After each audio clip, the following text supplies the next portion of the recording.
1678년에 출간된 이후 300년 동안 사실 성경 다음으로 많이 읽힌 책이 철로역정입니다.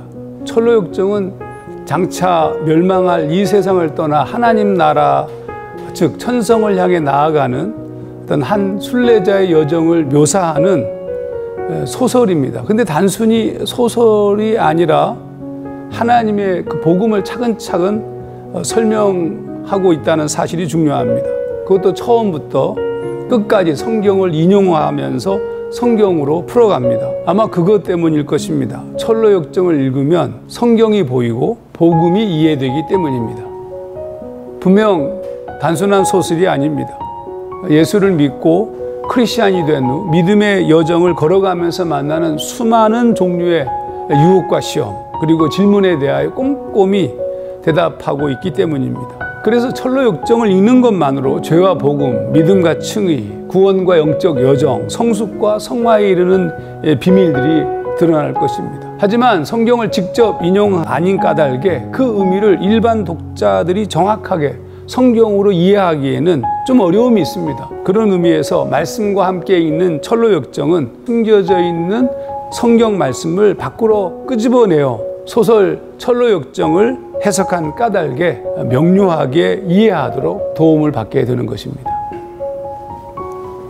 복음과 진리에 대해 쉽고 분명하게 알고 싶은 분들, 신앙생활을 하면서 만나는 문제들을 어떻게 대처하고 해결할지 몰라서 갈팡질팡하는 분들, 그리고 올바른 구원의 길로 나아가고 있는지 내 신앙의 모습을 점검하고자 하는 분들께 이 책을 추천하고 싶습니다. 우선 이 철로역정 자체가 일종의 복음 설명 소설인 까닭에 초신자들이 갖고 있는 질문과 어려움에 대해서 먼저 잘 설명하고 있습니다. 신앙생활을 하면서 만나는 문제들을 또 어떻게 대처하고 해결할지에 대한 신앙 안내서라 이렇게 말할 수도 있습니다. 이와 같은 것 때문에 좀 너무 기초적이지 않냐 이렇게 생각할 수 있지만 사실은 하나님 나라에 이르기 위한 성화의 방법도 구체적으로 또 설명하고 있는 정말 아주 방대한 내용의 책이기 때문에 신앙의 기초부터 성화에 이르기까지 모든 단계의 과정을 스스로 한번 점검해보고 또 살필 수 있는 그런 귀한 도움을 줄 것입니다. 그런 의미에서 이 책은 내가 어디에 위치하여 있는지를 알고자 하는 이들에게 적절한 책이라고 생각합니다. 크리스찬이 사망의 음침한 골짜기를 만날 때였습니다. 아볼로원 그 싸움에서 말씀과 기도로 승리했습니다. 크리스찬이 이 사망의 음침한 골짜기 앞에서 이상한 침체와 두려움을 경험하는 거죠. 그럼에도 불구하고 그 음침한 골짜기로 들어섭니다. 여전한 불안과 두려움이 그를 지배하고 있었지만 그래도 이제 들어선 거죠. 근데 그때 크리스찬이 누군가가 앞서간 이의 목소리를 듣는 거예요. 그 사람은 faithful, 믿음이라는 형제였는데 시편 23편에 기초한 고백을 노래하고 있었어요. 내가 사망의 음침한 골짜기로 다닐지라도 해를 두려워하지 않을 것은 주께서 나와 함께 하십니다.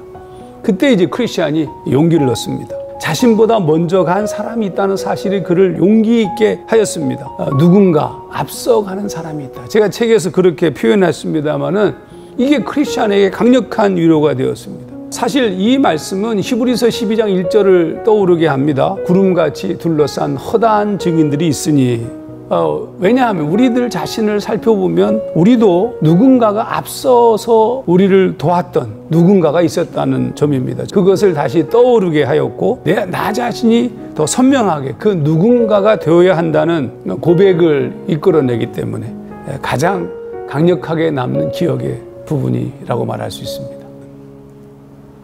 철로역정을 성경으로 읽기 시작하면 매우 선명하게 드러나는 메시지가 있습니다. 그것은 우리의 삶이 녹록하지가 않고 여러 시험과 어려움을 당하기도 하겠지만 반드시 승리할 것이다. 또 하나님 나라에 이르게 될 것이다 하는 메시지입니다. 실제로 존 버년이 사용한 상징과 은유를 풀어서 성경으로 철로역정을 읽을 때 이 복음의 내용이 명료해지는 것을 느낄 수 있었습니다. 실로 놀라운 책이 아닐 수 없습니다. 그러므로 원작 철로역정도 꼭 함께 읽으시길 바랍니다. 그때 소설의 내용이 함께 그려지면서 더 깊은 은혜를 느끼게 될 것입니다. 말씀과 함께 철로역정을 읽으면서 말씀을 진정 사모하게 되고 깊은 회개와 성화가 일어나 바른 구원의 길로 나아가기를 소망합니다.